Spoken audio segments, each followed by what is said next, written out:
দর্শক স্বাগত জানাচ্ছি খবর সংযোগে। এই মুহূর্তে আমরা রয়েছি ঢাকা বিশ্ববিদ্যালয়ের মধুর ক্যান্টিনের সামনে।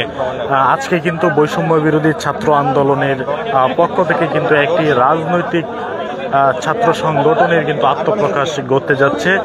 পূর্ব ঘোষিত তাদের যে এই পূর্ব ঘোষিত যে কর্মসূচি, অর্থাৎ আজকে যে এই মধুর ক্যান্টিনে তাদের যে ছাত্র সংগঠনের আত্মপ্রকাশ ঘটবে, সেটির ব্যাপারে কিন্তু তাদের বৈষম্য বিরোধী ছাত্র আন্দোলন যে ফেসবুক পেজ রয়েছে সেটিতে কিন্তু তারা গতকাল রাতে একটি পোস্টের মাধ্যমে কিন্তু জানিয়ে দিয়েছে।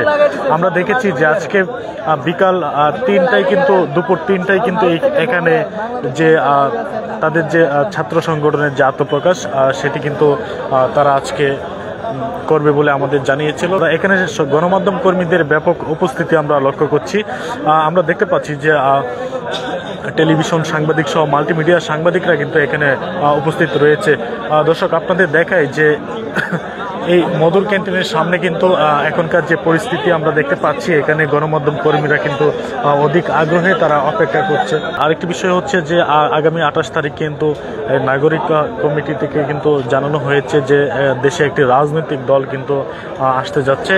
দর্শক, এই যে নতুন যে ছাত্র সংগঠনটি, আমরা বিগত সময়ে দেখেছি যে আওয়ামী লীগের লেজুর ভিত্তিক সংগঠন ছাত্রলীগ ছিল এবং বিএনপির লেজুর ভিত্তিক সংগঠন ছাত্রদল, জামাত ইসলামের যেমন ছাত্র শিবির রয়েছে, ঠিক তেমনিভাবে এই যে ছাত্র সংগঠনটি আজকের যে আত্মপ্রকাশ ঘটতে যাচ্ছে, এটি কি আসলে নাগরিক কমিটি এবং বৈষম্য বিরোধী ছাত্র আন্দোলনের অর্থাৎ ছাত্রদের নেতৃত্বে যে 28 তারিখ যে সংগঠনটি রাজনৈতিক দলটি বাংলাদেশের রাজনীতিতে যে আত্মপ্রকাশ ঘটতে যাচ্ছে সেটিরই কিন্তু একটি লেজুর ভিত্তিক সংগঠন হবে কিনা, এটা নিয়ে অনেকেই কিন্তু ভিন্ন ভিন্ন রকম মতামত দিচ্ছেন।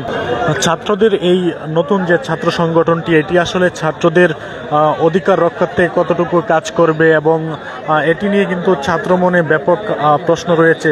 তবে আজকে তাদের এখানে সংবাদ সম্মেলনের মধ্য দিয়ে কিন্তু তারা তাদের যে ছাত্র সংগঠনের যে কাজগুলো রয়েছে, তাদের যে কর্মসূচি এবং তাদের যে উদ্দেশ্য কি, সেটি কিন্তু অবশ্যই তারা এখানে আজকে আমাদের গণমাধ্যম কর্মীদের কিন্তু জানাবেন।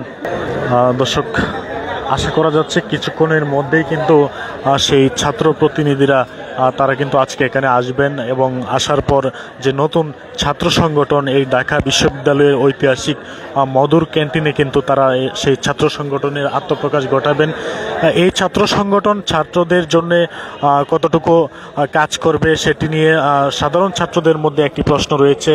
আর এই ছাত্র সংগঠন আমরা বিগত সময় দেখেছি যে বিভিন্ন ছাত্র সংগঠন ছাত্রদের ন্যায্য অধিকার এবং ছাত্রদের পড়ালেখার সুষ্ঠু পরিবেশ যাতে ক্যাম্পাসে বিরাজ করে সেই বিষয়ে কিন্তু কাজ করার থাকলেও কিন্তু পরবর্তীতে সেই তাদের যে উদ্দেশ্য সেটি থেকে কিন্তু তারা বিচ্যুতি হয়।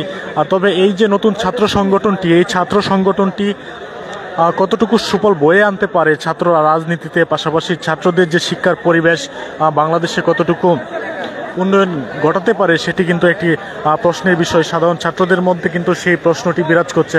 আমরা গতকাল দেখেছি যে তথ্য উপদেষ্টা মোহাম্মদ নাহিদ ইসলাম কিন্তু তিনি পদত্যাগ করেছেন এবং পদত্যাগ করে কিন্তু তিনি জনতার কাতারে এসেছেন। জুলাই আন্দোলনের যেই সমন্বয়করা অর্থাৎ ছাত্র সমন্বয়করা যারা জুলাই আন্দোলনে নেতৃত্ব দিয়েছিল ঢাকা বিশ্ববিদ্যালয় থেকে, তারা কিন্তু তাদের নেতৃত্বেই এই যে নতুন ছাত্র সংগঠনটির আত্মপ্রকাশ ঘটতে যাচ্ছে,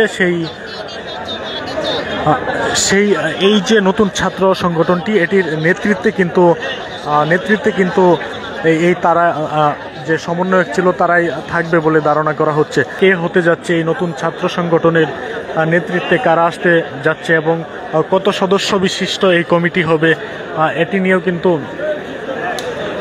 এখনো আমরা কিছু জানতে পারিনি। তবে আমরা এখানে অপেক্ষা করছি যে কখন সেই ছাত্র প্রতিনিধিরা আসবে এবং আসার পর তারা কখন এই সংবাদ সম্মেলনের মধ্য দিয়ে তারা তাদের যে বিষয়গুলো রয়েছে সেগুলো জানান দিবে। ইতোমধ্যে এখানে টেবিল নিয়ে এসেছে অর্থাৎ আশা করা যাচ্ছে যে কিছুক্ষণের মধ্যেই যে তাদের যে কার্যক্রম সেটি কিন্তু তারা শুরু করে দেবেন।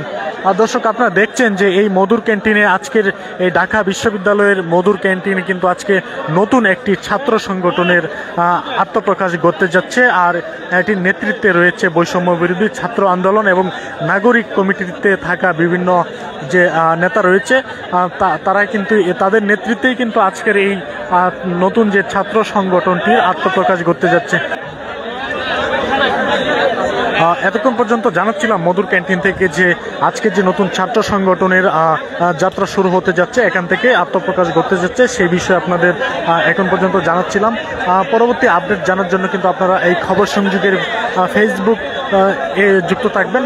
আপনাদের সরাসরি লাইভের মাধ্যমে কিন্তু কিছুক্ষণ পরেই তাদের যে যখন কর্মসূচি শুরু হবে সেটি কিন্তু আপনাদের জানিয়ে দেব।